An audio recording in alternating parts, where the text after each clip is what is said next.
Hello, and welcome to the Smut Show, a weekly podcast from your new internet book besties. We discuss all things spicy books and mix in a little bit of motherhood, life, self-care, and everything in between. So sit back, grab a beverage, and let's chat.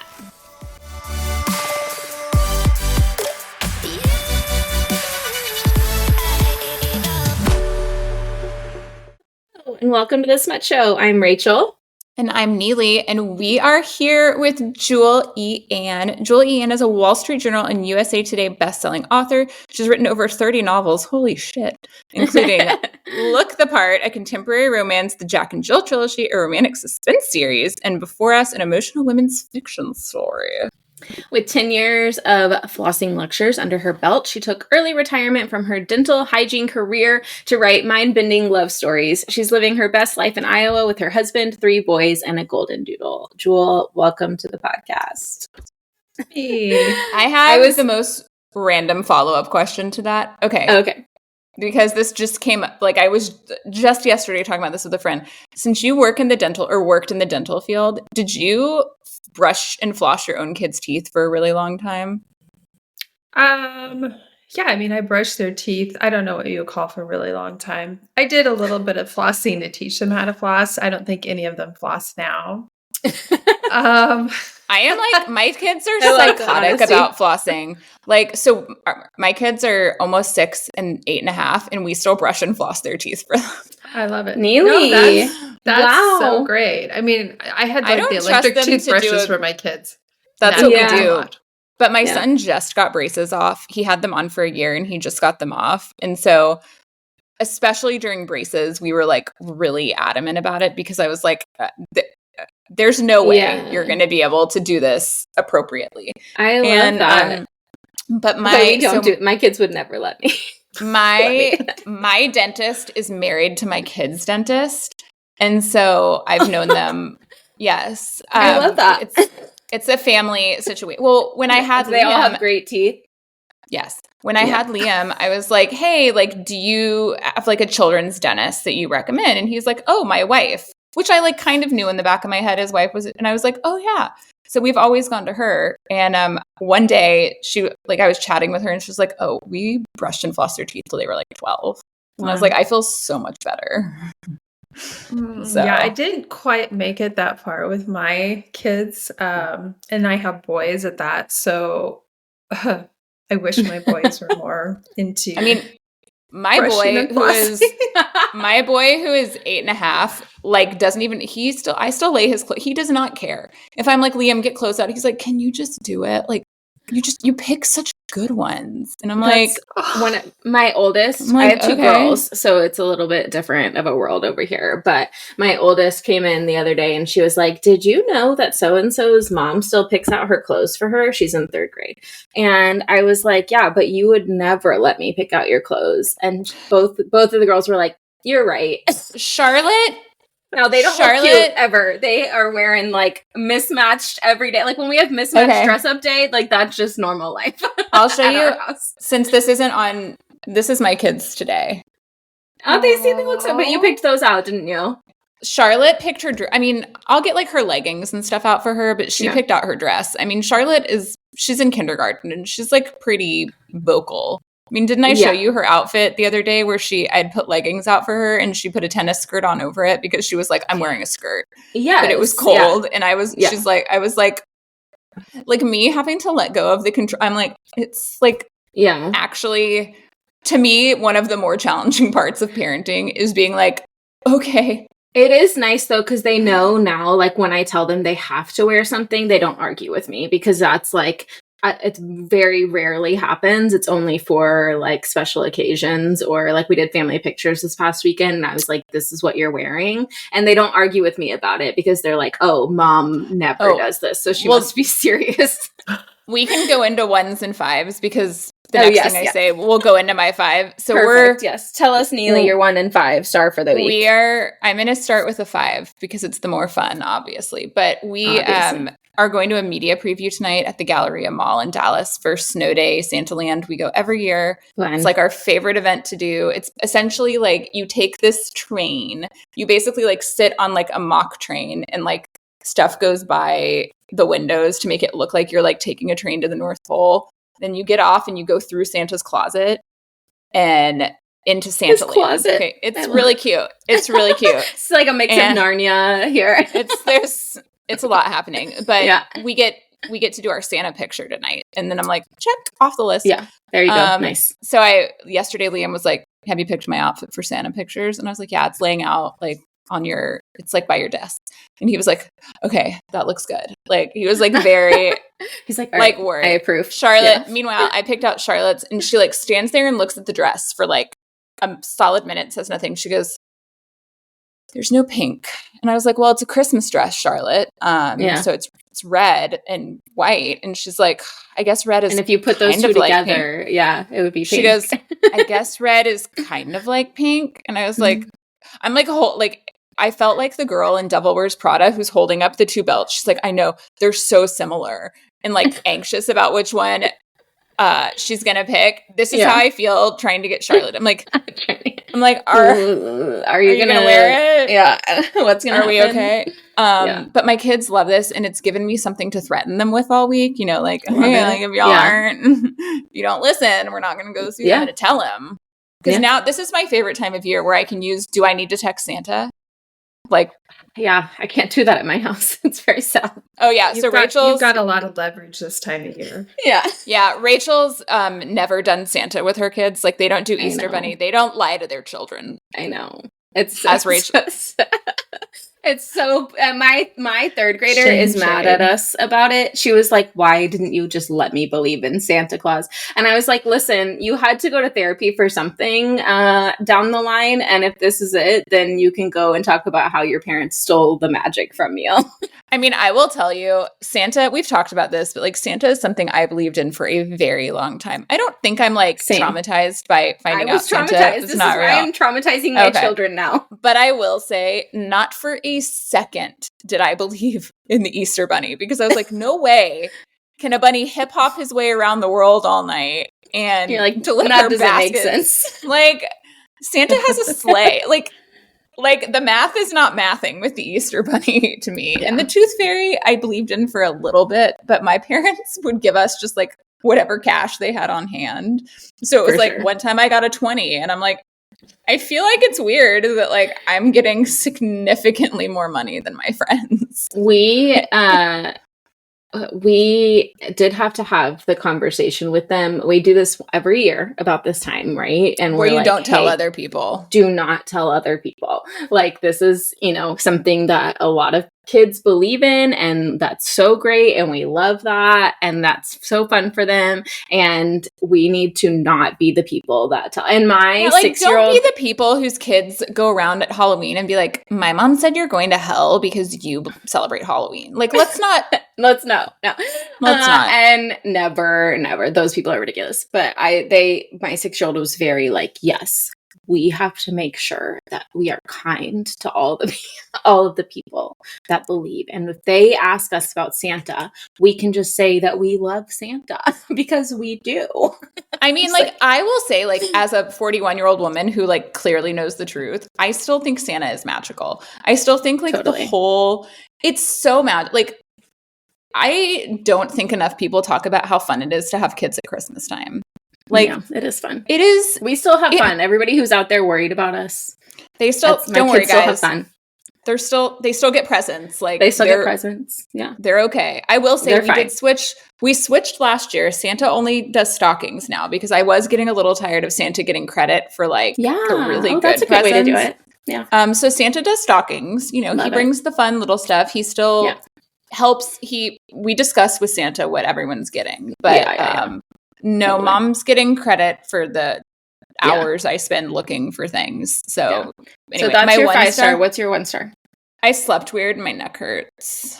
Yeah, that's my 1-star. I also had a migraine all day yesterday, and I like went to sleep with it last night. I woke up better, but I think I must have been like tense in my sleep because now I can only like move my neck this much. So well, that's how you know we're old.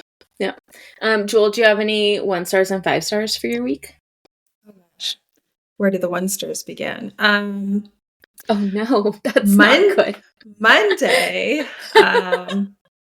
Monday, my dog had to have part of her tail amputated. So I don't mean to trump all your 1 stars. But seriously, what? No, that is How does so that happen? sad. Yeah. She's a golden doodle, and this has been 6 weeks ago. I was actually on my way back from my last signing of the year. I was in Dallas, and we live in Dallas. Yeah, you were by us. We totally missed you. So yeah, it was at the Traveling Bookshelf, and so we, my husband picked me up from the airport. Also, just to like put a real damper on this whole conversation, this was the day before my husband's father's funeral, so a lot had been going on. So it was just a lot. Yeah, it was just like it's been a 1-star year, but yeah. We're on the way home, and he's like, "Hey, listen." So my dog's name is Swayze. He's like, "So Swayze's tail got caught in the screen door. I was letting her in." After Patrick? No, is it after? Okay. After a character of mine. So, so anyway, he's like, "But she's fine." I'm like, "Okay." He goes, "It was just like the end of it, but like she yelped and it's fine." I'm like, "Okay." So we get home, and I'm like looking at her tail, and of course all the hair's on, you can't see it, but long story short, Mom was right. It wasn't fine. Ended up taking her the morning of the funeral. The funeral's in the afternoon, to urgent care vet, because my vet was out of town, and they took an x-ray, and they're like, "Yeah, it's broke and it should heal, but it might have a little crink in it." And so we're like, okay. Did not heal. Whatever happened impaired blood flow and nerve flow, and the end of her tail started to die. Oh, baby. So skip ahead. We're like amputating part of her tail. Of course, the vet we went to for the amputation's like, "I usually take the whole tail off." And then she's like, "But I can see from the look on your face, you want me to save as much of the tail." I'm sure I just look, you're like, like, this is not happening. Yeah. So she's like, 50% of the people who we only take off half the tail, we end up having to take the rest of the tail later, because they end up wagging it, even though it's all padded and stuff, and they pop the stitches out, and I have to take the tail off. And I am like, it is my life's mission over the next 2 weeks to make sure this dog does not lose her whole tail. So that's my 1 star for the week. Yeah. My gosh, what is a 5-star for the week? Well, I'm going to predict my 5-star. Is that cool? Love that. Yeah. Manifest. Yeah. I know. I'm manifesting this. So also, when all this chaos started, we randomly decided, before my oldest moved back in, because he's wanting to change jobs and potentially go back to school, do something in the trade. So he's like, "Can I move home for a little bit, live in the basement?" We're like, "Whatever." But we were in the process of wanting to like pull out all the old carpet. We're 20 years into this thing. So before all this with the dog and everything got started, we started like destroying our basement, essentially. So I'm manifesting by the end of the week that I have a fully working bathroom in my basement again, and a laundry room. And I know those are simple 5-star things for some people. No. But I'm just like, like when you live in chaos for a while, if you go to do any project, you're excited about it, and then you get in the middle of the mess. And also because I am the person who decorates for Christmas early. Oh, we both already have our Christmas stuff I have not gotten to do that this year, and I'm so sad about it. But it's like all the stuff we put into the unfinished part of the basement, and it's blocking all my Christmas stuff. And I'm just like looking at the mess, like, if I could get to I want my Christmas stuff. Yeah. So definite 5-star would be if then by the end of the weekend I can reach on my Christmas stuff and at least decorate the upstairs. We're not doing anything upstairs, so I'm manifesting that. Yeah. I need some Christmas joy, dang it. Yes. I think you're gonna get it. I'm manifesting with you. Thank you. Thank you. Yeah, I'm there with you. All right, Rachel, what are yours? I had to think. My 5 stars. I've got a couple, which is great. I feel like the last couple episodes we've recorded, I'm like, what's a 5-star?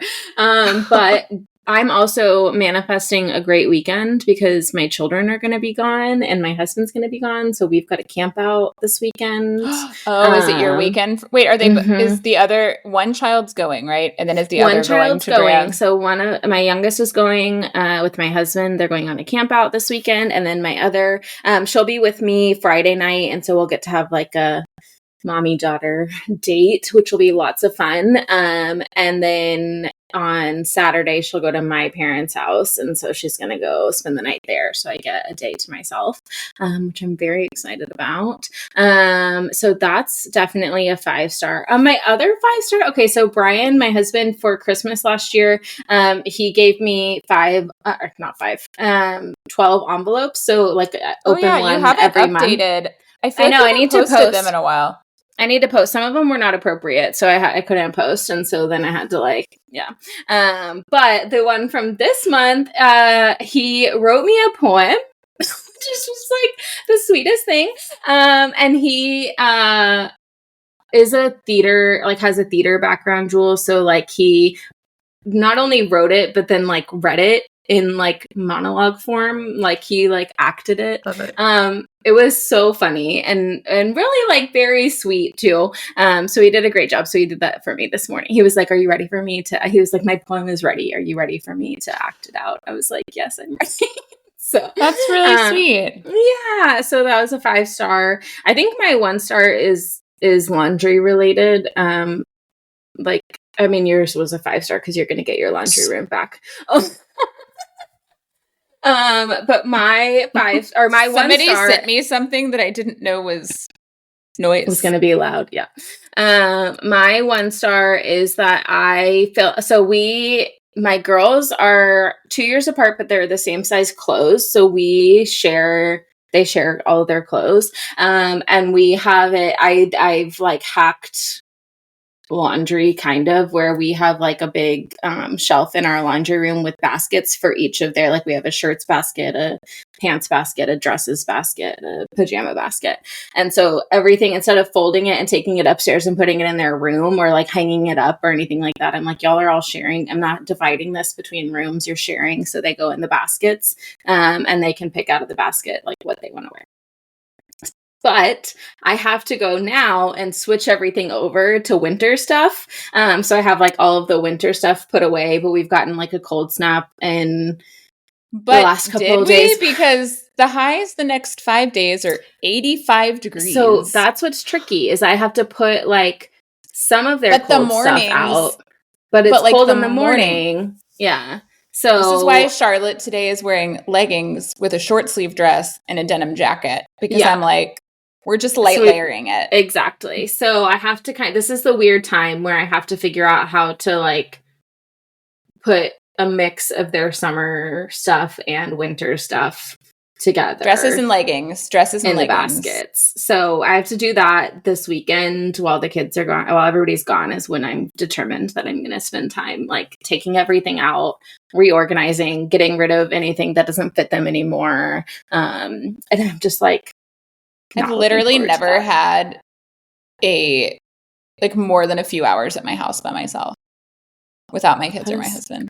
That is so sad. So my husband, Jewel, recently went back to the office full time. He was work from home since COVID, which is right after our daughter was born. So essentially like from the time she was born until like 2 months ago, he was work from home, but he works for the United States government. And they're like, you have to be in the office 5 days, even though everyone hates it. And nobody is productive anymore. But he's still like, he works from home 1 day a week, like Mondays, he's allowed to work from home. And then yesterday was Veterans Day and he was off because bank holiday. And so I get like a few hours a day where nobody is home. Yeah. I'm working. Like I don't ever get time home where like I'm not working or having to be productive. And then like, if I do get a couple hours at home on the weekend, like if he takes the kids to do something, I feel like I have to be productive. I'm like, I have to clean or organize or like, I don't just like sit down. Yeah. That's so sad. I hope you get to sit down this weekend. I will be sitting. Yeah. Yeah. I hope you just sit all weekend. I would sit down. Neely, what is a recent read or listen or a recent favorite thing? Okay, this is so random, but I don't think it'll be random to anybody listening to this podcast. So I love Laguna Beach in the hills, like from the early 2000s. And a girl from Laguna Beach season 3 has a podcast, and it's actually really good. It's called Camp Chaos. It's really just about like motherhood and like the girl she so co-hosted. It's not a Laguna Beach podcast. No, oh, okay. No, it's like Laguna adjacent. But she had never watched the season since it aired, and her podcast co-host had never watched it. So now they're watching episodes of it and commentating on it. And this was a girl who like got an edit of being like a mean girl. But I like really like, you can tell she was only on season 3. Yeah. So each season of Laguna Beach was like different people. So. What? Yeah. Yeah. Like the first season was like, Lauren Conrad was like kind of in the second season, but she wasn't like a main part of it. Wow. Who knew? Everybody listening knew. I did not know. I was like, I know. Yeah. I was like 20 when it came out. I was like the exact perfect audience for Laguna Beach. Yeah. And so, yeah, I've just been listening to that, like their podcast in general, but like also the Laguna Beach episodes. It's called Camp Chaos. But if you have young kids, like elementary age and younger kids, they've had people on talking about like, it was like, I don't know, just like anything with motherhood, like somebody that talked about like home births. That's something you're interested in. Not something I would do, but I'm very fascinated kind of learning about it. Yeah. Like I just, even parts of motherhood that I didn't experience, like I had 2 C-sections, Rachel had 2 C-sections, couldn't tell you a thing about birth any other way. But I'm very fascinated by people's life experiences in general. I like hearing about life experiences. So even stuff like Andrew will be like, why would you listen to something about breastfeeding? I'm like, I don't know. I'm interested in people's life experiences. Like storytelling. We all have different ones. Okay. Jewel, what are you listening to or watching or reading or a favorite thing? It can be any of the above. Oh, I'm going to sound like such a nerd. Never. So I have been listening to, this is my multitasking, instead of like an audiobook, I will just do my things around here. And I like listening to Diary of a CEO. Have you watched that podcast or seen that podcast? No. Okay. Totally worth checking out. So Steven is the host, and he interviews the most fascinating people. And I'm looking it up right now. And it's like 1 week he could have somebody who says this one thing, but he has these great conversations and he asks the best questions, and you just feel so enriched after listening to that. I'm kind of an information junkie, so I love that. Wow. I'm looking at the episodes, and there's like really, okay, I'm following this now. I'm a big podcast person. It's like the majority of what I listen to. He has the most interesting people on there, and he's just so great at asking the right questions and really like letting people speak and express things. And again, like he can have somebody on 1 week who says one thing and he lets them have this long conversation, and the next week he can have somebody who's saying something totally different, but he's like it's just such a diverse platform of like people on there. So specifically, I recently watched this Dr. Jill Taylor, I think is her name. And she was a doctor at Harvard. She was like taught anatomy, had a stroke years ago and lost for a while use of the left side of her brain. And she takes you through really left side of your brain versus right side of your brain and how that was so life-changing, and how the left side of our brain is kind of almost like, she doesn't use the term ego, but it's how I know I'm Julie, you know? So I guess my name's Julie. So I know I'm Julie, but my right side of my brain, so the left side of your brain is like, we're the center of the universe. The right side of the brain is like, we don't really distinguish ourselves from any other living thing on earth. Like we are all one on the right side of our brain, and how out of balance we are in our world. Like she talks about world peace. If we all were more balanced in using our right side of our brain and our left side of our brain, there would be no war. There would be none of this stuff, but we're so left-sided, almost this ego part.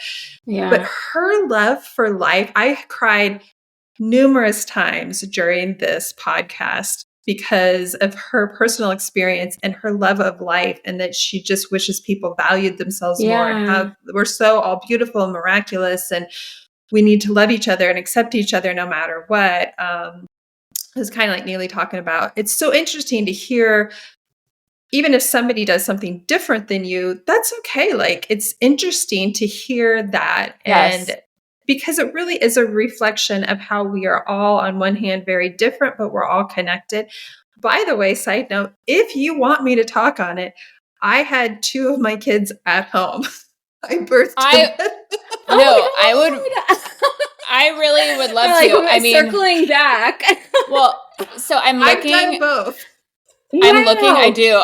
I'm going to interject a question about that. We do want to hear about that. Yeah. So I'm looking at some of the episodes, and he has an episode with Scooter Braun. So if anyone's curious, the first episode I will listen to will be Scooter Braun, because as a Swiftie, I don't know.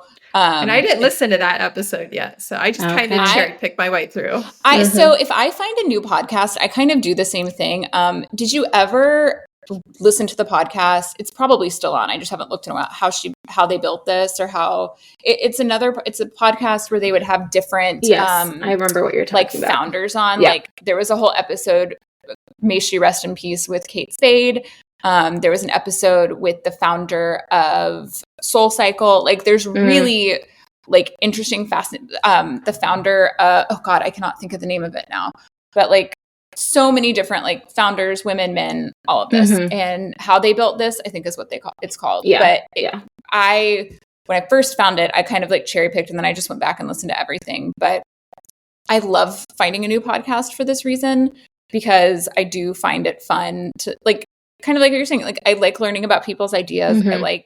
I like listening to people with different ideas. I mean, I'm a big fan of the podcast Pantsuit Politics. I mean, they're definitely a little more left leaning, but I do feel like they look at everything from like a very, like, I mean, like, they will shit on everybody. Republicans don't. I mean, like, if you're making a mistake, like, they're going to say it. But I find it really interesting to listen to a lot of that. Like, Andrew and I, not to get political, watch, we used to watch a lot of CNN, and now we watch a lot of News Nation, because it's very, very like in the middle. Like, it's very much like it, with the political climate, it was starting to get really hard to listen to anything that was like too far either way, because it's just kind of like listening to an echo chamber. And I don't feel like I was ever learning anything or like understanding something going on in the world from like a broader perspective.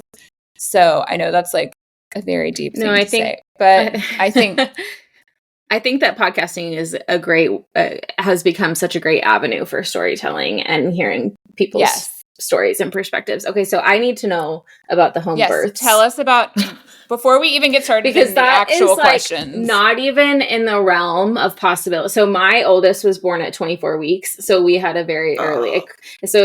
And she's great now, but like not even in the realm of possibility for me. So I'm like, tell me. And both of my children were born via C-section, because both of them were just hanging out right up here, and we're like, we're not. Like, I'm good. Yeah, we're not coming. Yeah. So was it your first or no? Okay. So my first one was just like, I was young. I was 24 when I had him, and I mean, I was just like, did all the things that like just straight up like, I'm going to go to my prenatal appointments. I'm not going to ask any questions. Just whatever they say to do, I'm going to do. And I just was like blindly following whatever. Did the Lamaze classes.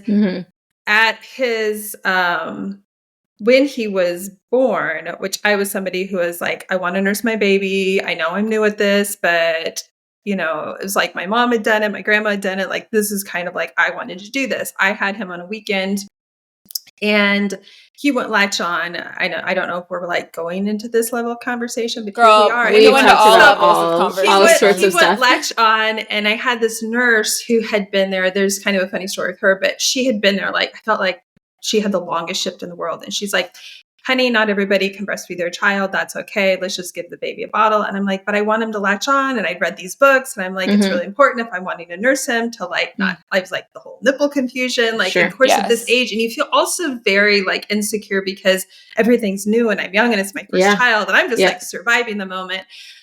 But anyway, and you're so exhausted. Like you're so no matter which way your labor and delivery goes, C-section, planned, home, it is fucking exhausting for a human to come out of your body. Like it is. And you're like emotionally, like physically, emotionally, like oh my God, exhausted. Like, and yet you're oddly out. You kind of have this odd high too, because you are a new mom. And then your weird protective mom instinct kicks in through. Like it's so many things. Yeah. So she ended up being almost cruel to me about it. Like, do you want your baby to die type thing. Oh my God. And so long story short, I had a bad experience. Yeah. I mean, like I will say I had the opposite. It was still very bad, but it was a nurse. My son was born full term, like no issues, easy pregnancy. But he went to the NICU. He had what they called wimpy white boy syndrome, which was like his blood sugar dropped really low and he couldn't regulate his body temperature. And the nurse, I was pumping, I was trying to nurse him. Like he couldn't nurse because like, it was like too much energy expelling from him. And they were like, he can't, like, that's not what we can do. Like, it's too much work for him, essentially. So I pumped and I had no supply. Like I pumped for 6 weeks and just never got anything, basically like more than half an ounce. And I had a woman who was like, the only thing you can do for him is pump, the only thing. And I would sit there and pump and pump and pump and nothing would come out. And I felt like such a failure. So I don't think like, I think the nurses and lactation consultants who go in and are like gentle with you and supportive of whichever way you want to go about it are so wonderful. But a bad experience either way can be like when I had Charlotte and I was like, I'm just going to bottle feed her from jump. I had to put on my like hospital instructions. I don't want a lactation consultant coming anywhere near me. I don't want to talk about my options. Like when I went in to do my like pre-hospital check-in, I was like, we have made this decision. I'm not going to talk about it with anybody. I'm not going to like, this is our decision. Do not ask me about it. Like, just bring me a bottle when you hand me the baby. Like they should be there to support your birth plan. I mean, of course, like if things go astray, then they can be like, we want to support your birth plan. Here's some options if this isn't working out. And when you don't get that feeling, you take something that should be, like this great moment, this beautiful moment in your life. And you're just like, I can't wait to get out of here. I can't wait to leave. So skip ahead. I was a dental hygienist at the time. And there was another woman who was also a hygienist in the same office, and her husband was in medical school. And he was about done with medical school. He was in his residency. And she had had a baby around the same time that I had my first. And so we were like comparing, like notes of like things. And she did not have a home birth, but she's like, my husband did a rotation. I'm in the Des Moines area. She's like in Des Moines here with he had to like, it wasn't a rotation. It was actually this midwife came in and spoke on like wasn't talking about home birth so much, just midwifery and incorporating that into hospital settings. And so she actually had a birth clinic and also was the only midwife at the time that did home births. And her husband found this really fascinating, especially like at the time it was talking about like a decrease in the number of, complications with birth, all of this type of stuff, because they at home at the time, it's like they're pushing less interventions on you, which I didn't have any issue with, quote, the interventions. I had an epidural with my first thing. I'm like, I just knew I was going to. I'm like, I don't need to feel the pain, all of that. Yeah. So no, I know it wasn't like I wasn't sitting there, but also here's the thing. I never even researched any of it. It was never like, should I have an epidural? Should I not? What I mean, I was never really a choice. Doing the mom thing. No, you just do it. And that's okay too. Everyone has their different path in life. But my path after this turned me into like, I'm going to research home births and I'm going to research midwifery and I'm going to research all this stuff. So I ended up having my next 2 children with a midwife, home births. Now, on the same note, my sister-in-law had her child 3 weeks after her second child, 3 weeks after I had my third child. And she had a C-section in the hospital with her first one. And she's like, I want to be able to have a vaginal birth. I don't I want to and have see a with home my birth, second, I was like, I have no desire to experience a child coming out of my vagina. She planned the home birth and she labored, but it only died. She pushed too early and then swollen and ended up still having to go back to the hospital, still having a second C-section. But what I loved about it is like the midwife was never like, there's any shame in that. I mean, no. I loved the midwife in the sense that she's like, everyone has a birth plan. Sometimes you had to pivot and that's okay. And there's no shame in that. Like, this is what you set out to do, but maybe it didn't work out. It's like with your first one, even if you're like, I'm going to pump and I'm going to breastfeed, but it doesn't work out.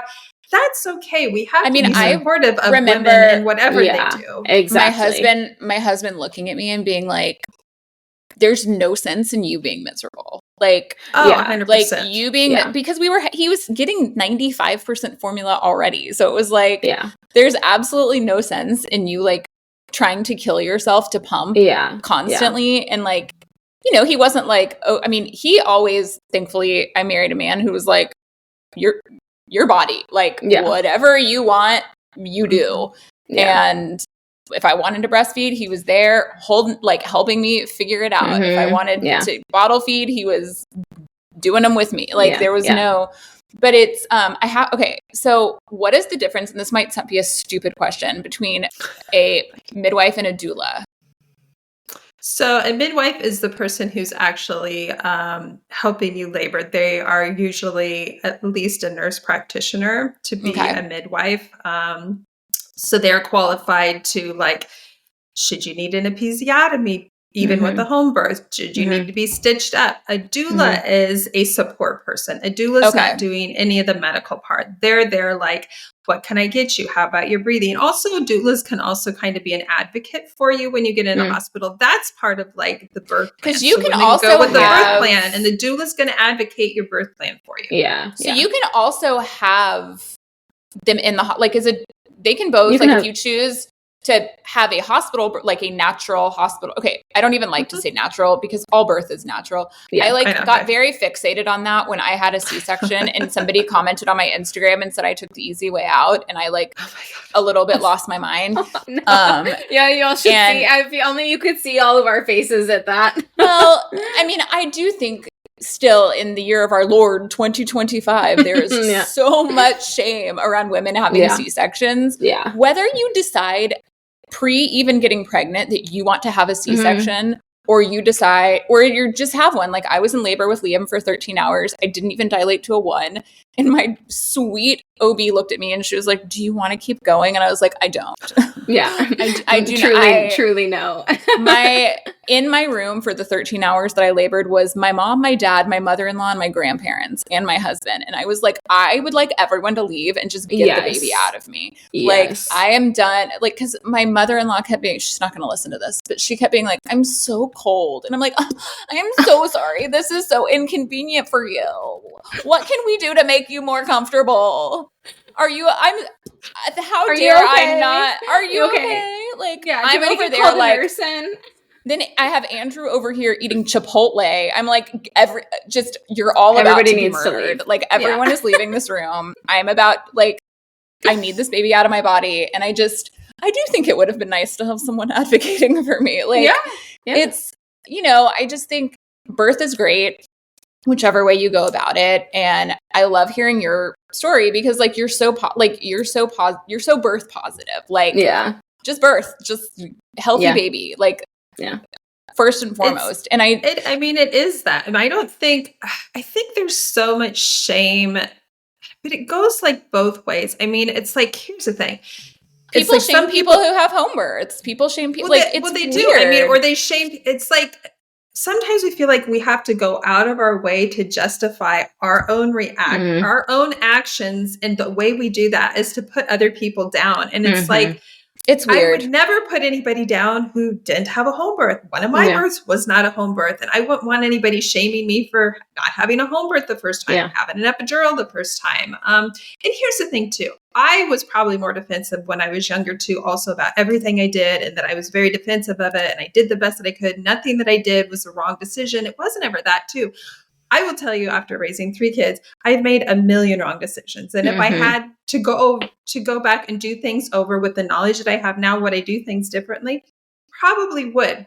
Was I super educated when I had my first child? No. Was I super educated when I had my second child? Probably not. I mean, I am a lifelong learner. That's why I love watching different things because, and so that's why I would never put somebody else down, because I feel like most people are doing the best they can in life with the knowledge they have at the time. And if somebody is not as knowledgeable as what you think they should be, don't put them down. I mean, that's not okay. We all take different journeys. And like, did you get your baby here safely? Do you have a living, breathing human being in your arms? Yes. And I mean, that's a miracle. It's also like, you hear those really sad stories about like a baby who passes away, like from SIDS or from, I mean, I had a good friend who a couple years ago lost her 18-month-old, had just woke up one morning and he was gone. And it's like, even like the questions that people get, like, well, was Steph in his, like, just like people just, it's like the more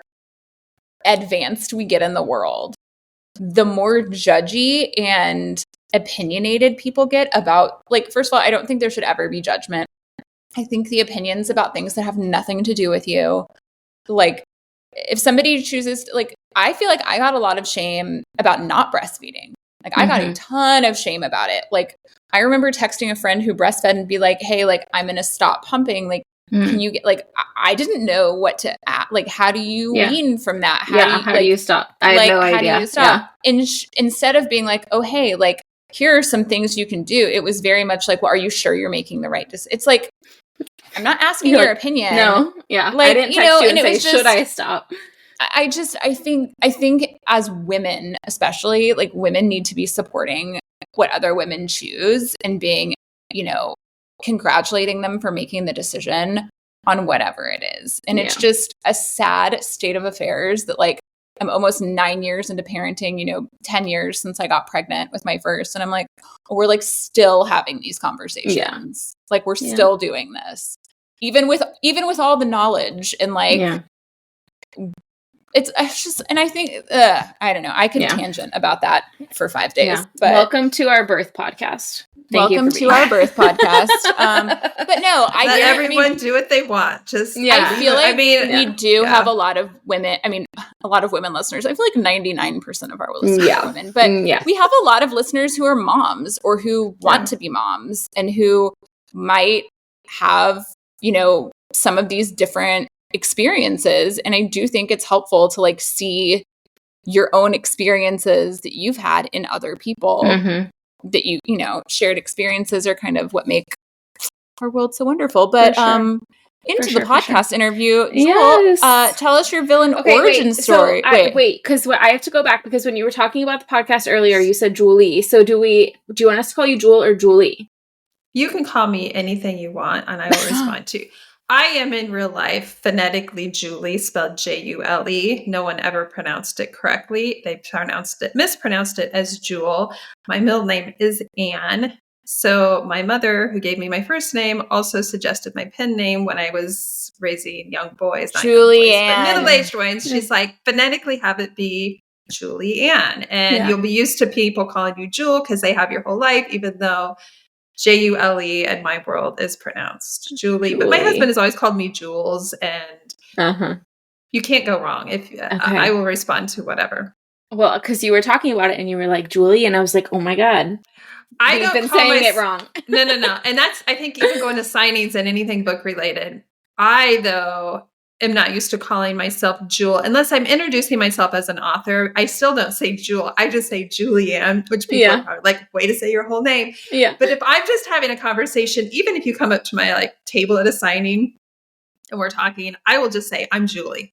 And I'll let you make of it what you want. You can walk up and we've been saying it wrong the whole time. Yeah. No, I'm Julie. If you call me Jewel, I will absolutely respond to that clearly. Julianne has Jules. I love it. Okay, I'm going to call you Julie because I like it. We always start the podcast with, what is your villain origin story? And that is just how you got to where you are today. So give us a little, and you can start wherever you want. I know we already got your birth stories, so you don't have to go that far back. But how did you get into romance writing in general? Have you always been a reader, that kind of thing? I've been a reader just off and on through my life. I think it's kind of like we go through different seasons of our life where when I had young kids, I like babies would read a little bit more than toddlers. I wasn't reading anything. I was chasing toddlers. The writing part of it, I was a dental hygienist for years. I owned a retail store after that with my mom. It was just like a passion project. It was very fun. My husband has been in business with my dad for years, so I would help run the family business. I stayed at home with my kids while doing that for a few years. And it was just I was part of the birth after the 50 Shades of Grey. I hadn't read 50 Shades of Grey until I had a good friend who said, you should read this. And I did not. I was reading Nicholas Sparks type romances at the time. I'm like, well, what is this that we have going on here? And I was all of a sudden very curious. And she's my best friend since we've been 8 years old. And she's like, you should write a book now that you're home and you're probably looking for something to do. I'm like, I don't know. I mean, I will say when I was in high school, I did best in English and creative writing, but I never thought I was going to make a career of that. So I'm like, I got to go into the sciences so I can make money. As we all have that moment in our life. I got to really make money. It's not about passion. When I was younger, nobody was saying follow your passion. Where now it's the parenting thing to be like, follow your passion. But when I was like, make some money. So. I know. So we are so bad, like not bad. We my husband, like I said, his background's in theater. He was a theater major. We met and I wanted to be a theater major in school.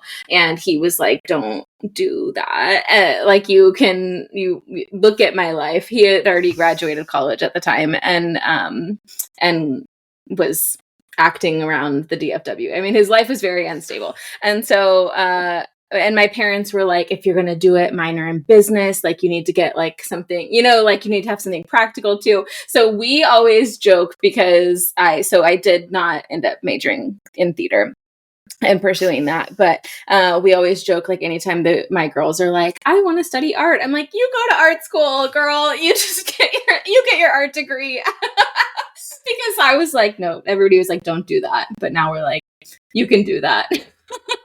Yeah. I mean, times have changed as far as what it's like. Of course, I'm the person now who, because of my age, and as I told you, it's my oldest and my middle child, I'm like, go into the trades. You want to know where it's at right now? The trades are where it's at. Guess what? No college debt. That's amazing too. Oh my gosh, yes. Yeah. So I sat down to write my first book and it turned into 2 books that were actually a continuous duet. And I wrote it was the sexiest book that I've written. Since then, I don't write near as spicy as books. And I wrote what I knew at the time. I had actually stopped eating meat at the time. I'm like, what if there was a story about a vegan chef and she was super sexy and she met this guy and blah, blah, all this stuff. It's actually a very deep story and pretty heartbreaking. What I was surprised most about is that it just like flew onto the pages. Like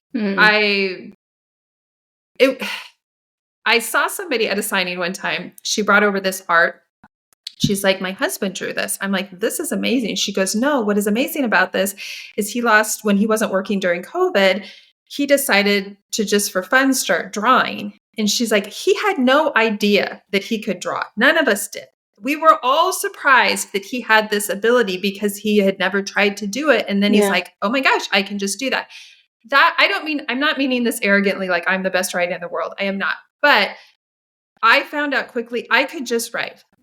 I can just write. It's something I can do. I can do it very effortlessly. Again, I'm not bragging like I'm the best writer, but I would never be able to do a workshop on it because I don't. Because it just comes to you. Yeah, I can tell a story. I mean, that was one thing working with an editor that she's like, you're the first one that I was with. She's like, you have a natural ability at this. It's like even going in books from past to present. She's like, no one had, because I didn't go to school for any of this. She's like, no one had to tell you this. So it's cool when you like kind of find your calling, and not even like in a making money type sense, but just like I'm doing because I was never amazing at anything. Like I was good. I was a good dental hygienist. I was always good in school, but I wasn't ever the best at anything. And I felt like I had to work really hard to become good and proficient at things. This was the one thing that was effortless for me. So I feel like what I called my midlife crisis kind of saved my life because writing has become therapy for me. And it's like the one thing that I can just do. Like, don't take me out. Like, I played sports, but I was never great at it. Like, there's all this stuff. And I'm like, oh, I can make shit up. That's what I can do. That's my superpower. That was funny. I can make shit up. That's my superpower. Yes. Oh my gosh, that's amazing.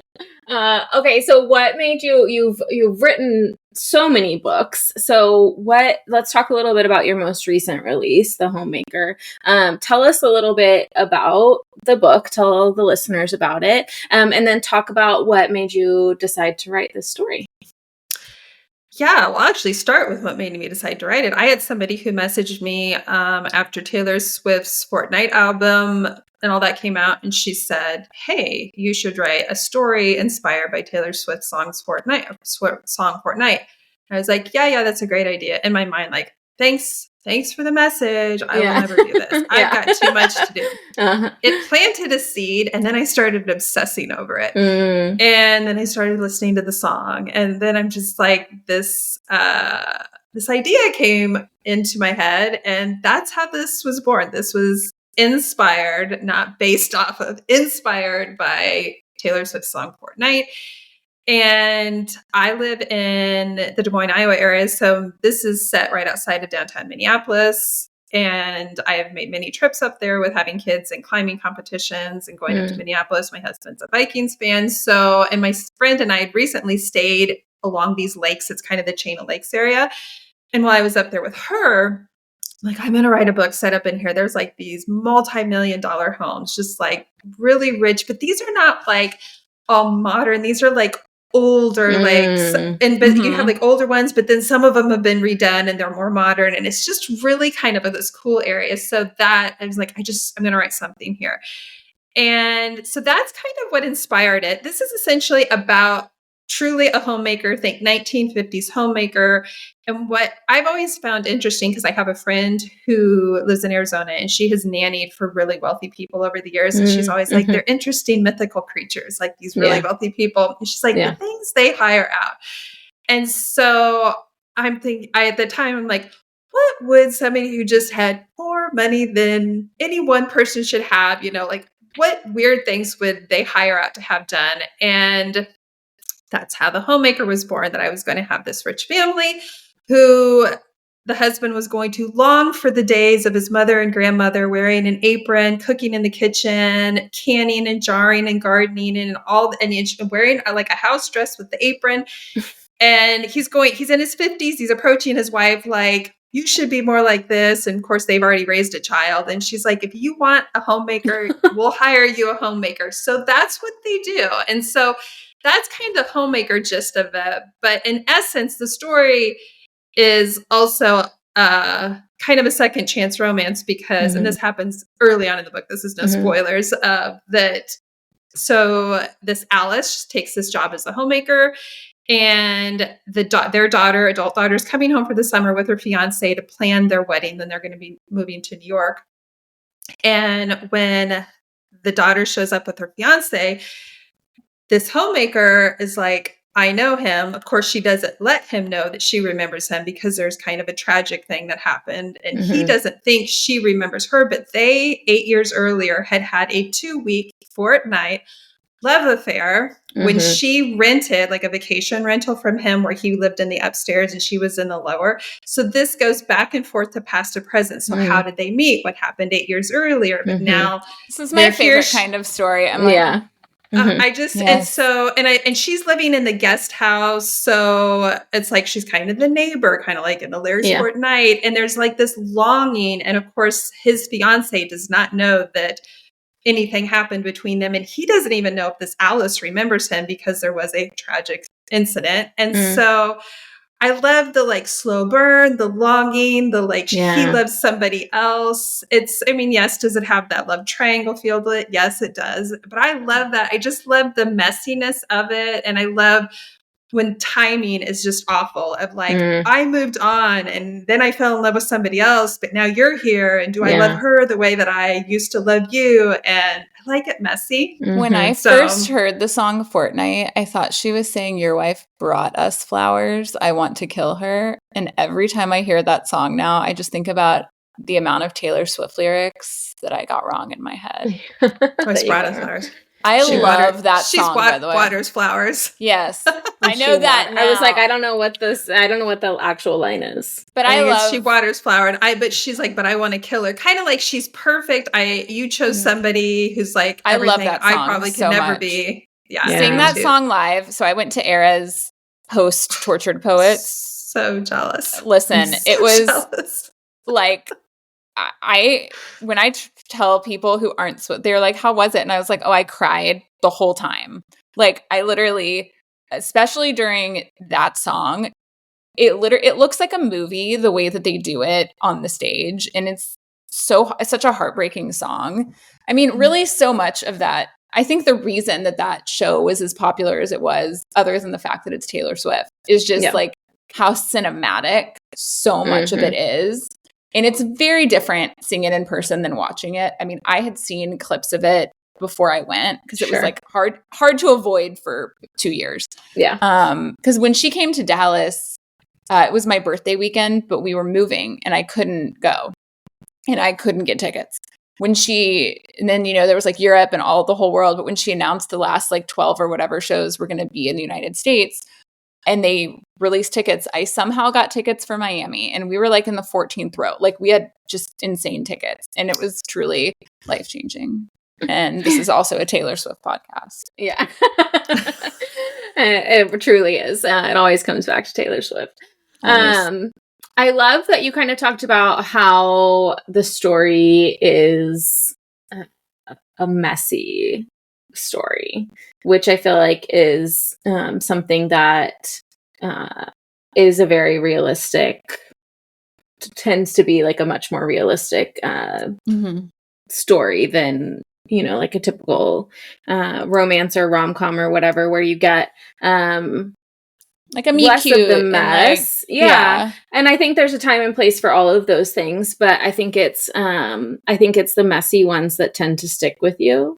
When you have those hard. I like messy ones. And I liked writing this too, because there's more than just the dynamic between like Murphy and Alice in this. There's Blair, who's his fiance, and there's, of course, Alice doesn't want to like her. And there's a few things Blair does that kind of get to Alice. But then there's other times where she's like, shit, I like her and I don't want to like her, that type of thing. I like the relationship, honestly, between Hunter and Vera, the rich couple, even though they're rich and they have all this money, but it's kind of like they're in their late 50s. They've raised a child. You're kind of like in that second half of your marriage where like, do you even have a marriage? And that dynamic changes. I can tell you the dynamics between my marriage now that I'm in my early 50s, married my high school sweetheart. So that tells you how long I've been with my husband. Yeah. That changes like everything about your feeling on life and love. And that very much changes. And so I liked kind of the transformation of even what went through their relationship, Vera and Hunter. And I love Vera's relationship with the homemaker, Alice. I love Hunter's relationship with the homemaker, Alice. I love reading stories where it's not just the one couple and everything's about them, that you have like this rich supporting cast of characters, and that there's times where you're like, I don't like that character, but then in the next chapter you could be, maybe I like that character a little bit. Because I feel that writing them, I'm like, I'm going to write this character and they're not going to be likable. But then all of a sudden I'm like, now I kind of like this chapter. Yeah. They because I feel like that is true life. I mean, even people that like you think you really don't like, they go and do something that you can't deny is good. And you're like, I wanted to just hate you. And now I know. And I feel like that is very real life. At least I see that, but I'm so past my young catty age of womanhood where I felt like when it was more like, and I wasn't this way in high school. I was a girl who didn't get to sit with the mean girls at the lunch table. Yeah. Yeah.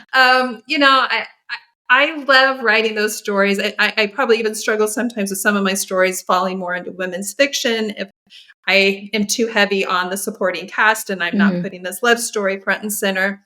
And I'm okay with that because I feel like that's the period of my life that I'm in, that I see things in a broader sense than just these two characters. Not that I won't give you a good rom-com here and there. I love a good rom-com. I do. Yeah. Yeah, there's a time for all of the things. Which of your, and it can be from the homemaker or it can be from any of your backlist, but which of your main characters do you feel like you most identify with and why? All of them. They all have a piece of me in them. Yeah. I have put a piece of myself in all of these characters. In some ways, I probably most resemble the very first character I wrote in my sex book, not because of the sex, by the way. Yeah. But just her struggle of what she goes through. And there's elements of motherhood in there and elements of like just kind of coming into your own and dealing with, I don't know, kind of a mother's worst nightmare. Same thing, like I wrote for Lucy, which has a very tragic thing happen in that book. And I relate to, ironically, the female character that some people did not love her because they didn't like what happened. But of course, the readers are seeing the whole picture. They're not like trying to really put themselves in her shoes. And so sadly, I say that you find a book of mine where somebody doesn't love the character because she's made bad decisions of their mind or something like that. And I'll be like, you probably don't like me because I feel like I have worked through all of my own bad decisions in life through characters. I'm like, I'm going to put myself and these flaws and everything into these characters. And then I'm going to try to make them redeemable. And it's like, growing in my own personal life, I do it through these characters. But yeah, every single, and I'm 40 some books over into this gig. And so I've written a lot of female characters and I don't think there's a single one that there's not part of me in. And people who are really close to me, which I don't have a lot of my real close people even read my books, but my parents both listen to them. And my husband has listened or read most of them. I love when they're like, oh, that's you. Oh, that's you. But no, my readers don't know that. And if my readers are like, oh, I hated this about that character, and that's something very specifically me, I don't like come out and tell them. I'm just like, yeah, you're like, oh, so crazy. About that, you'd hate me. Yeah. I feel like that's a very frequent occurrence where you see an unlikable female main character and the author is very frequently like, well, that's the one that's most like me. Yeah. Well, I think also in romance, and I will stick to my guns on this probably forever, I think that usually the worst characters in a lot of romance novels are the male characters.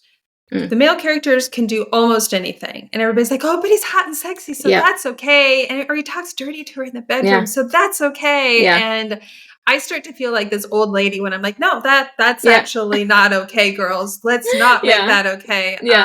But it's like the female character does one thing wrong. They're like, oh, I didn't like her. She was so annoying. And sometimes I want to go, you want to know, ladies, what is annoying about her? She's real. And she's probably a reflection of part of you that you don't want to acknowledge right now. Yes, 100%.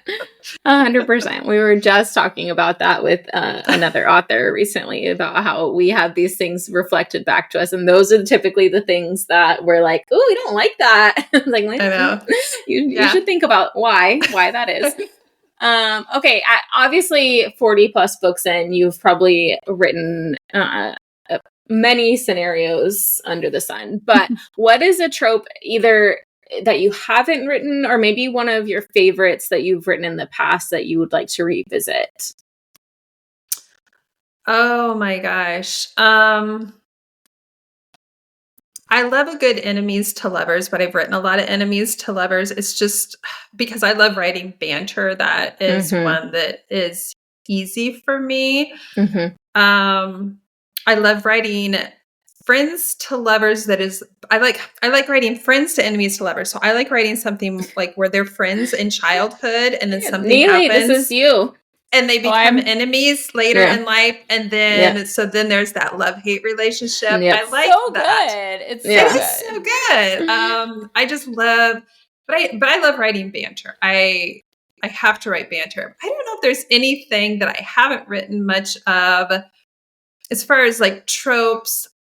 I will say that kind of subgenre, I wrote my Transcend series and my Life series are slightly outside of the realm of reality, but only like a toe outside the realm of reality. So for people, it's like the gateway into paranormal. So for somebody who's like, I don't know if I'm going to like paranormal, they could read my Life series or my Transcend series and probably love it, because it's not like ghosts and vampires. It's more like just slightly stretch of reality. But it was so much fun to write those. I will write more in my Life series, even though my literary agent says, no, those are scary ones. I'm like, because they have to do with near-death experiences, and then things like, I don't want to call them powers, but things that happen to people after these near-death experiences. But from a creative standpoint, that's very, I love that. I like writing things that become more of a challenge. I hit points where, like,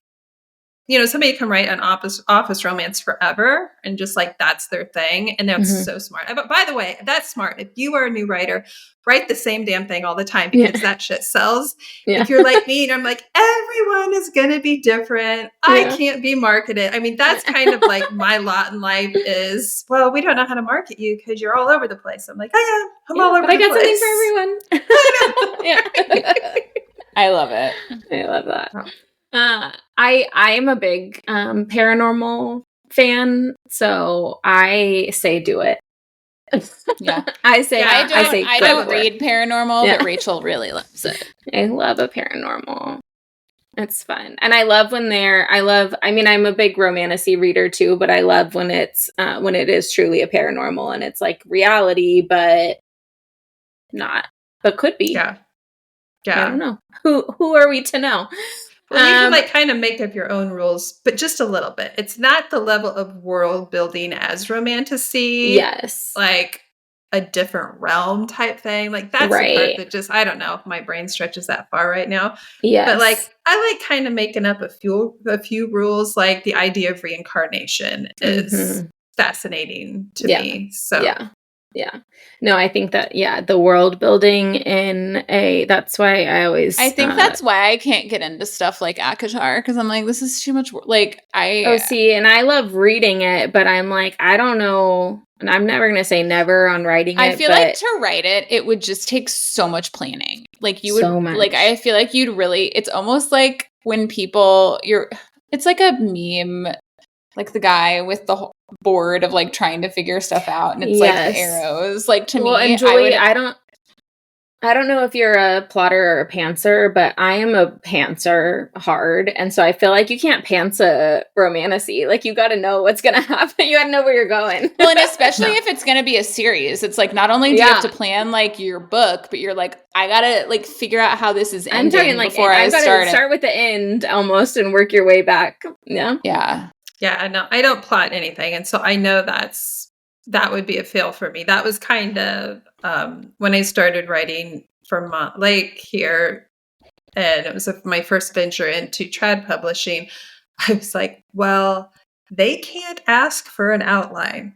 That's just a no-go for me. And it was so great when they're like, you don't need an outline, just like a couple sentences. What's it going to be about? Or write the first 6 chapters. I'm like, okay, I can do that. Somebody's like, I need an outline. I'm like, I'm out. That's not how my brain works. Not your girl.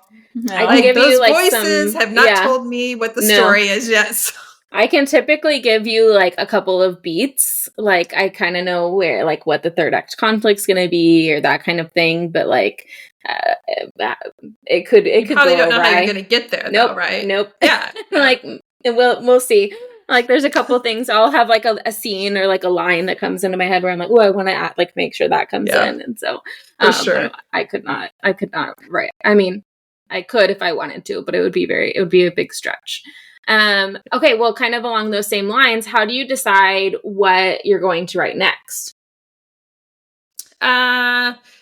Well, like right now, this Chain of Lakes series, it's all standalones. I was going to just write. I just had the one book. I didn't know when I was going to put out the other books, and I accidentally. This is going to be good. I accidentally sold all 3 books to a foreign publisher. So here's now you're going to write 3. Here's how my perimenopause brain. There was always going to be 3 books, but I had my agent sent me, she's like, they want the French rights to Chain of Lakes series. In my brain, they wanted it to my Sunday morning series. Because Chain of Lakes and Sunday Morning reads the exact same way. I'm like, this is great. Yeah. I'm so excited. Send me what to sign. I sign on it. Then she sends me, like last week, she's like, they want to know the approximate dates when you're going to have the manuscripts for the other 2 books in the series. I'm like, you've got those manuscripts. All 3 of those books are done. What are you talking about? And then I had this light bulb moment where I'm like, oh, I haven't written this. That's the series that sold.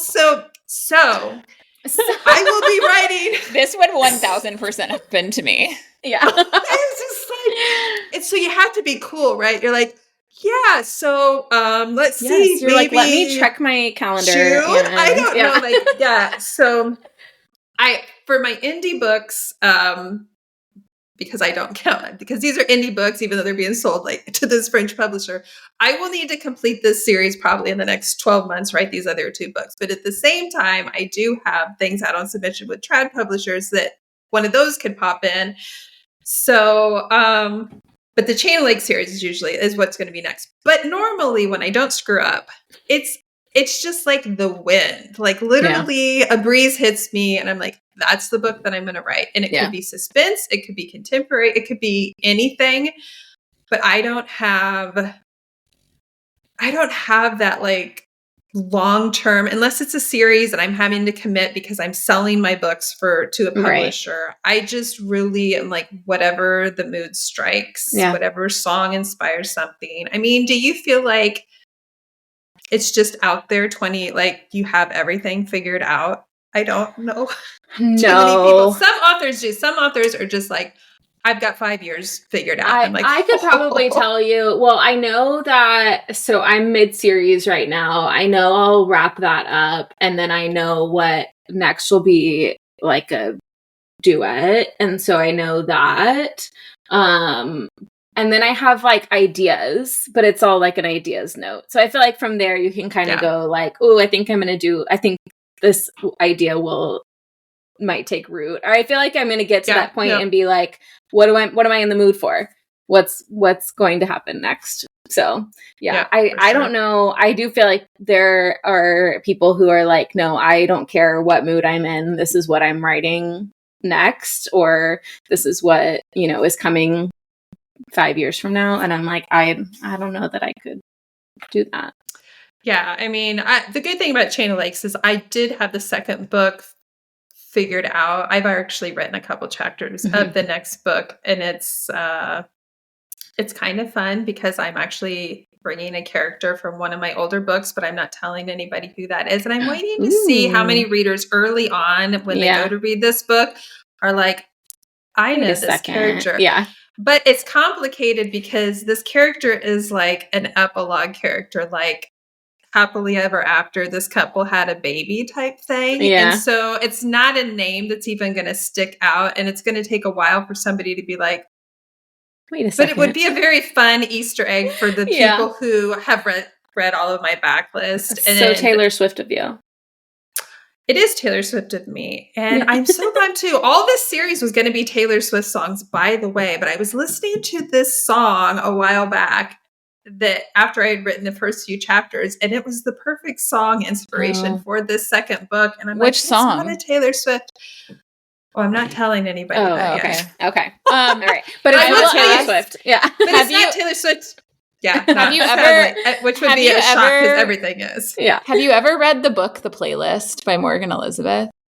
I have, yes. Yeah. Okay. I was going to say, if you're a Swiftie, like... It's a fun ode to What Taylor was funny Swift. Is when I read it and didn't realize it was the 5th book in a series, and like, then I went back and read the series, and I was like, this book makes a lot more sense now. But, yeah, but that is me. I pick up random books and series all the time just because I'm like, well, sounds good. I was on TikTok as I do. And I mean, this was like 3 years ago. I was on TikTok and I was like a Taylor Swift theme road trip, best friend's brother, childhood friends. I need to know nothing. Like it was like everything I love in life. And I was like, I'm reading this. Yeah. And you can read it without reading the other books. Like it's not like there's just like it's an characters. I mean, there's characters and like random little tidbits that just like make more sense once you've read the other books. Yeah. But yeah. But I'm glad you've read it as a Swiftie. as a Swiftie. Yeah. Yeah. I love all that. Neely, talking about book talk, how has kind of the world of book talk and Bookstagram, because you've been writing since before the rise of book talk, is that right? Yeah. So how has that kind of changed things from like before all of that kind of went crazy, and then what things look like now, if it's changed at all? Really nothing, because I've never had luck on book talk. So me either. I call TikTok pretty much just the lottery. And do I buy a lottery ticket, aka do I post stuff on there? Yeah, I do. Yeah. I feel like probably the most successful people I would venture at this point on book talk as far as authors are the ones who not necessarily their post went viral. That sometimes is still the case, but it's somebody else's. Yeah. Like I'm very good friends with Kate Stewart, and we've had the talk more than once. She's like, I don't think she like loves book talk in the sense of just social media in general, and it's very time consuming. But at the same time, she's like, that, took my series and just it went viral. I mean, I think she kind of knows that it's responsible for publishing deals and all these doors that it's opened, but it wasn't her thing that went viral. I think she's had some really good following to her posts since then, but it's other people picking this up. And even then, one person can pick up this book and their post goes viral, and this author's just like shot into the stratosphere here. And that same person can read my book, love it just as much, but if their TikTok doesn't go viral, I'm just still sitting here like not doing much. And so I don't know. I have some people who tell me, it doesn't really matter as long as you're posting regularly. It doesn't matter if you're going viral, all of this. And I'm like, yeah. That's just what you say to people who aren't going viral. Yeah. But here's what I don't love about book talk, but it's just kind of the way the world is. I don't love book talk's influence on publishers right now, because publishers are very obsessed with what is not only your social media following, but what is your success? And what they're asking is, did you win the lottery? Because that's what it is. This is not like this author's post was so amazing and that's why it got 10 million views. No, this is they won the algorithm lottery. And I love that idea, because I love the fact that I can play the game and put up my post and have that same lottery ticket. But what I don't like is not every book that goes viral deserves a publishing deal.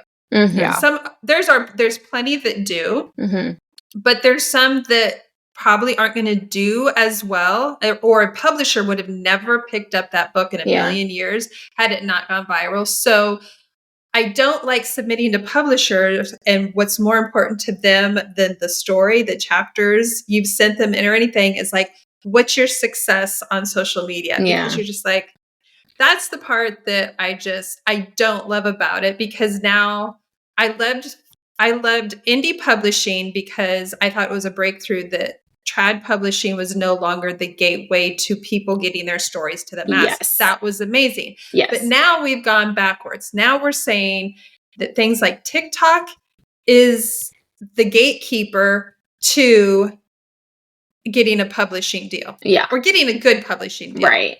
Should I say. And that's the part I don't like, because it's no longer just about good writing. It's almost 100% luck. Yeah. And that's just, and I think that there's also been a big light, a lot of people shining a light on publishing now that we've got more people that are kind of making that jump where they had a book that was published indie, and then it did go viral, and now they've got a trad deal for it or whatever. But so they've seen both sides. They've seen the success of the indie side when you have a book go viral and you're indie published, and then what that looks like when it gets picked up trad, and maybe the benefits aren't what people thought they were going to be, you know? And so I think there's just been a lot of discussion around kind of the publishing industry in general, and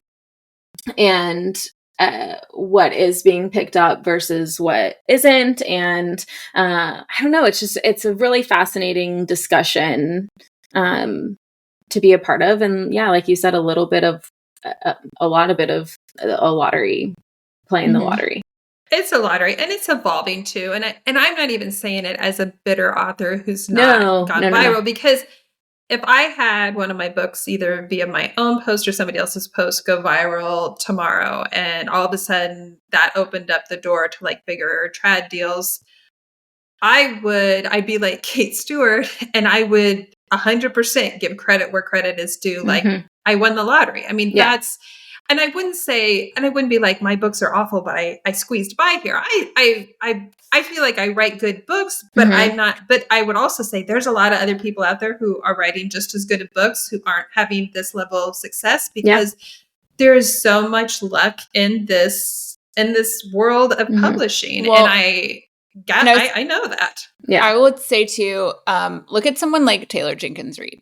I read Taylor Jenkins Reid's first 4 books, 2 of them on my honeymoon in 2014. And great honeymoon. Yeah. I know. Well, so I didn't know what they were about. Like, I mean, these are just like, I can vividly remember just like. It's tricky because it's like after I do, you're like, oh, this is a great honeymoon. Really?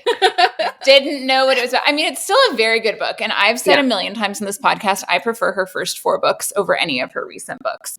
It's interesting to me how somebody like Taylor Jenkins Reid happened. And I would put Colleen Hoover in kind of the same boat, where like, these are people who like, nobody was reading their early books, right? Like, I joke and I'm like, I discovered Taylor Jenkins Reid because this was obviously like pre-Bookstagram, pre-Book Talk. Like, I mean, TikTok didn't exist. So like, you're literally finding books just from like happenstance, whether it's at a bookstore or you're just like searching on Amazon and you're like, okay, like, the whole like, oh, you read this, you might like this, like kind of thing. And then it's like, she does a complete 180. I mean, her first 4 books, her recent books, very different styles of writing, very different marketing, like, and then all of a sudden people were like, have you heard of this author? She wrote The 7 Husbands of Evelyn Hugo. And it's just like all of it. And, but it's similar to Colleen Hoover. It's like all of a sudden one day, someone, I don't even know who it was, a Kardashian maybe, was holding a picture reading a Colleen Hoover book. And everyone's like, did y'all know that this author it's like, she had like 10 or 12 books or whatever. It's like at least truly winning the lottery, where it's like, or you think of someone like Emily Henry, who just like came out of nowhere. And it's like, she was writing YA fantasy before. Did you know that? But do you know what I'm talking about? It's like all of this, there are these people who just like had careers one way or another. Maybe it's a different category, different genre, like whatever. And all of the sudden it's just like, they're everywhere. And like any book that they come out with is an immediate #1 bestseller. I mean, it's just, and you, as a reader, I mean, I'm not a writer, as a consumer of books alone, like that is fascinating to me. Whereas then I will read something from an indie author that I love, and I'm like, to me, this book is better than any other book I've ever read. Right. And I'm like, how is this book not getting the same notoriety that this book is? And it truly is, like you said, winning the lottery. It is, it could, who knows the reason behind it? I mean, it's kind of like, I've posted a video on TikTok one day about me talking about Bama Rush. And this was after the Bama Rush TikTok took off, but I just was like talking about dorm rooms and it got like 200,000 views. But then I like carefully craft a TikTok and it gets like 100 views. And I'm like, you're like, great. What is this? Don't put too much into it. Yeah. You know what I mean? No, but it's like, it's any of that stuff. It's like, you can write an amazing novel and have 5 people read it. And you can write, I mean, like, listen, I won't name names. I've named it before. Carly Fortune. I love all of her books except her second book, I think is awful. Her most recent book to me was one of the best books I've ever read. I kicked my feet. I loved it so very much. One Golden Summer, 10 out of 10, recommend it. But Meet Me at the Lake, I was so excited to read because I loved the first one. And I remember texting Rachel. I like vividly remember texting you and being like, this is so bad. Like, so bad. Cannot concur. And She'll never come on this podcast. It's Yeah. fine. But I love all of her other books. But it's like, no matter what, there are people who like the book immediate success. And it just... You're then the perfect person to ask because I read... I love hearing that. Did you read Every Summer After? I did. I loved it. Loved it. Okay, yeah. That's what I'm sitting here looking at because that's where my book's over there. So my literary agent, when we were talking about things, she's like, everybody's looking for Carly Fortune books. And she's never read a Carly Fortune book, which I was surprised by that. But she just is reading so many of her clients' books. And she's like, so publishers are like, I want a Carly Fortune book. And she's like, what is that? But of course, I've only read, I think, 2 Carly Fortune books. So I'm like, I'm not sure what Carly Fortune Set on a Lake in Canada. Books. I mean, well, and that's what her daughter is also. She's like, well, there's a lot of, like, it makes you want to like go to Canada and visit Canada. But as I was reading that, I'm just like, other than the setting of it, I'm like, if you were to be like, write a Carly Fortune book, I'm like, I would write a Julie Ann book set on a lake because I didn't feel reading it that there was something fantastically different about how she's writing a story than how I would go about writing a story. I agree with you. I don't think there's anything about her writing that's like so vastly different from anything else. I've read. Like, I think her writing is great. I think she's a great writer. I think she's very good at having you imagine a setting, which like I'm an extremely visual person. So like with me, I am somebody who, when I'm reading a book, I'm like very much imagining it almost like a play or a movie in my head. Yeah. And if somebody isn't good at like having you picture a setting, I do think that can be harder to get into the book. And with Every Summer After, I mean, I read it, or I started it and was immediately captured with Meet Me at the Lake. It was like forcing it, right? Like I'm like, I've started it. I feel like I have to finish it. And then with her next 2 books after that, I just loved them both. And so, I mean, I do think that some people have like a sophomore slump sometimes where like the first book is so wonderful that like the second book, you're like, how are you? Because I mean, if somebody read Meet Me at the Lake first, maybe they loved it and they've loved all of her books. Having read Every Summer After first, I was like, this is not as good. And I do think that puts an author almost in like a bad position, right? Like you're kind of like set up to fail in a way. It's like a lot to live up to. Yeah. But I mean, it's the same thing with like, I can't not say it. Have you read You with a View by Jessica Joyce? I haven't. It's one of Neely's favorites. Yes. It's one of my favorite books, but like, it was one of those things where like, I randomly saw it because somebody shared it on Instagram. Like it was literally somebody just like holding an arc of it they got. And I was like, oh, like I'm going to go request this on NetGalley. And I got it, read it. And another time I texted Rachel, I don't know, I was maybe like a chapter in and I was like, I love this book. I love everything about this book. Like I love it. And it changed the brain chemistry for me because I've been like chasing a high, right? Like every book since I'm like, I'm sorry, I'm comparing you. And when I read Carly Fortune's most recent book, I think I was like, this is the first book I've read since You with a View 2 years ago that made me feel the same way You with a View made me feel. And so it's sometimes both of those. Well, I don't know about Carly Fortune because I haven't read it, but in You with a View, and kind of from what it sounds like y'all talking about people who have read Carly Fortune is that the setting is almost like is such an integral part of the story. I have discovered for me settings are everything. Like, and I think that's why like I used to love like a good like college football romance or like college hockey romance, and I'm like, I just can't keep picturing colleges as much. Like, I mean, like I really just picture my own college like I'm getting campus, too far but it's out. like well, it's not even that. It's like I think I'm just like too far from that age now. At this, like not that 3 years ago I was that much closer to it, but you like were 3 years closer. I feel like I've hit my fill of like reading those types of books, right? Like I find like when you're talking about the homemaker, like to me, I'm like, okay, like I think a lot of people can relate to kind of like the one that got away, right? You can kind of relate to that idea of like somebody that you had something with that like never quite fully left your mind. And like everyone else has just been kind of like, I hope, you're like trying to chase that high, right? Like trying to chase that feeling. Like a right person, wrong time situation. Timing. Like I think it's something relatable that anybody who has dated unless you marry. I mean, both of you have been with your husbands since you were but babies. I met my husband at 28. So, I mean, I obviously like dated quite a bit in my life. And so it's like when I met Andrew, I was like, okay, like I feel like I've dated around enough that I know that this, you know, like I've done it. Like I know what I don't want. And so I think just like reading contemporary romance that is like more, I don't know, like I don't even want to say it has to be like my age, but just like more mature. I don't know, that makes me sound 74 years old, but I don't know. Like it's just, I think I go through phases of books. I mean, God, Rachel, how many hockey romances did I read? Like all of there them. was like a period of time on this podcast where I think for like 6 straight months, all I read was hockey romance. Like I just, you know, it's like you read one and you're like, I kind of like this thing with hockey players. Like maybe this is just, I didn't know there were that many books.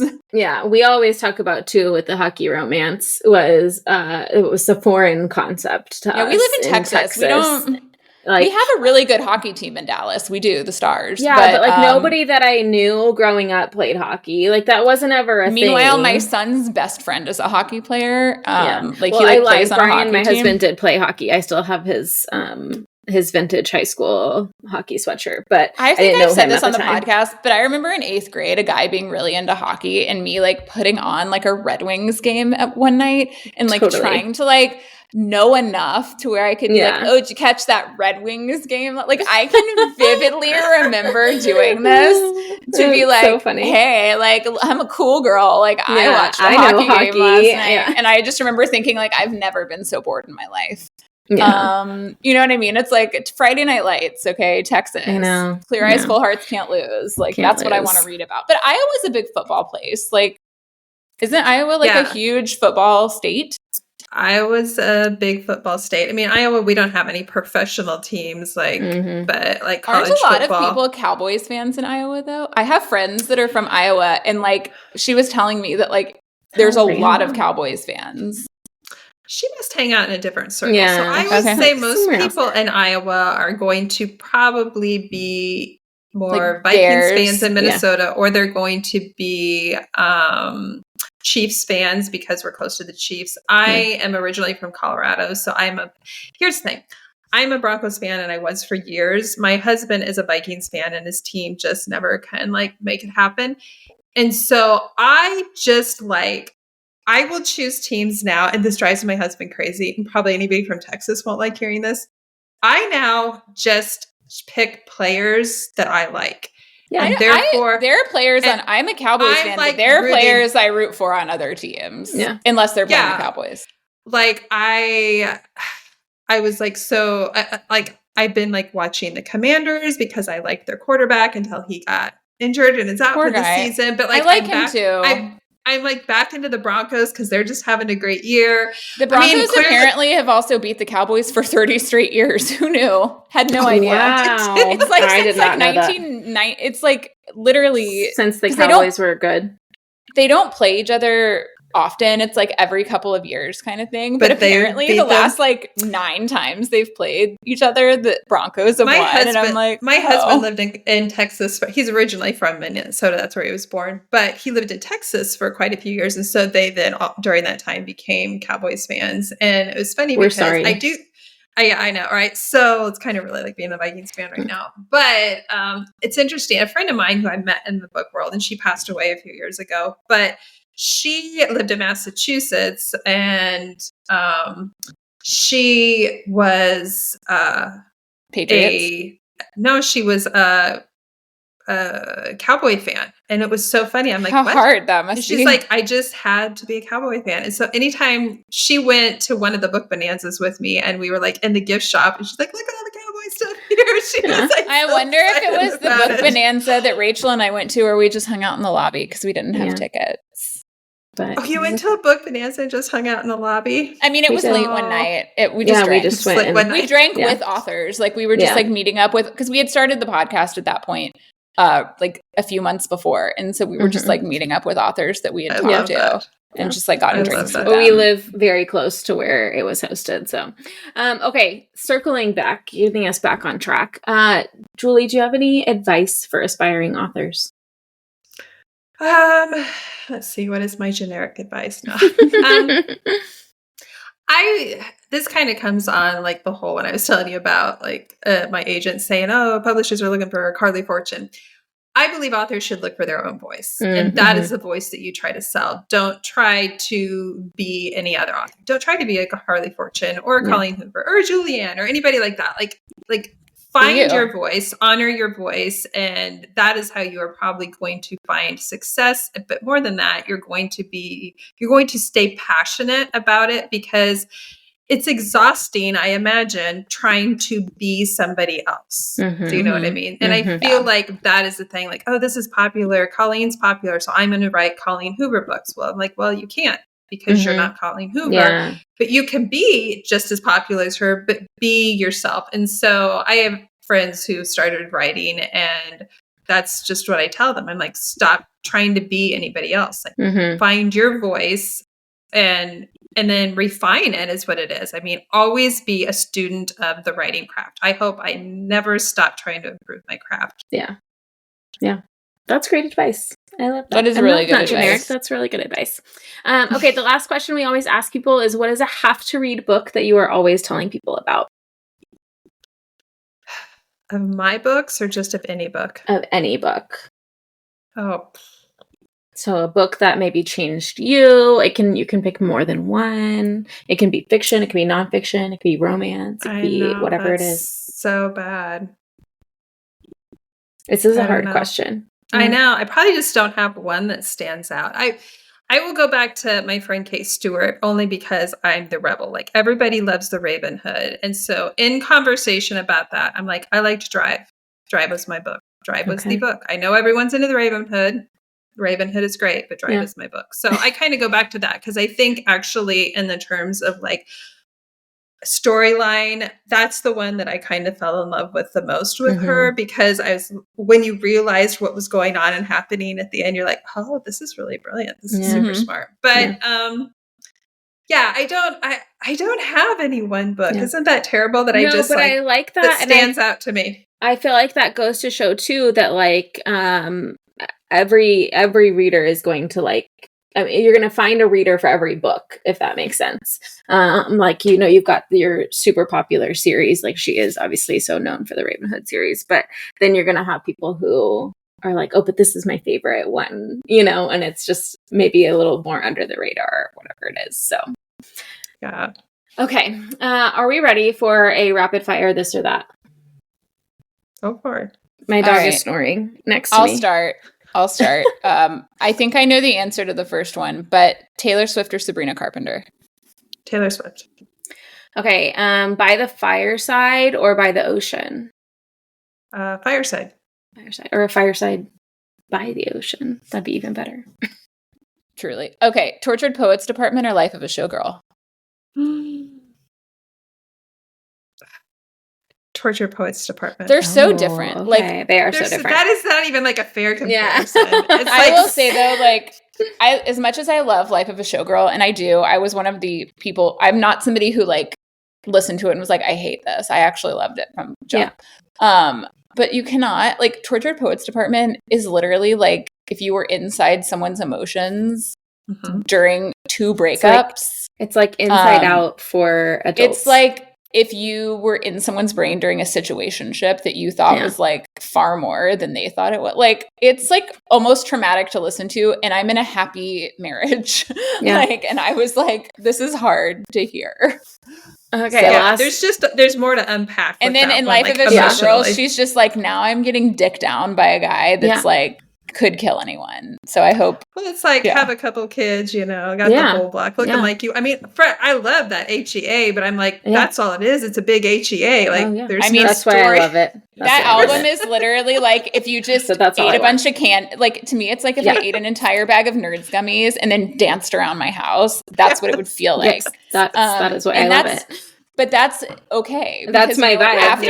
I don't know that she could have written tortured poets department and followed it up with something I almost feel like you have to go the opposite direction. Like you can't write tortured poets and then be like, by the way, it's like she wrote Reputation then Lover. It had to be very different. Yes. Like, yes. 100%. Yes. Like, okay, last rapid fire that we ask is a pick your praise. So good girl or look at me.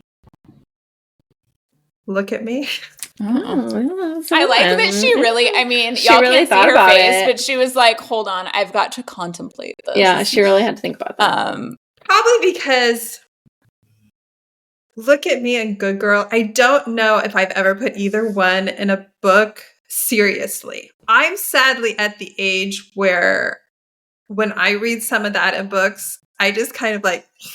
Yeah. I mean, to me, like that's like if I read the word folds and I'm like, not a once has a man called it folds to me. Like we haven't talked about folds in a long time, Rachel. We really haven't. But there are some of the words that go into books where I'm like, I'm kind of like you. I mean, I still love a good girl, but like there are some things that just like I can't even take it seriously. I'm like, this is so silly just because nobody would say it. Like I feel like somebody would say good girl. Yeah.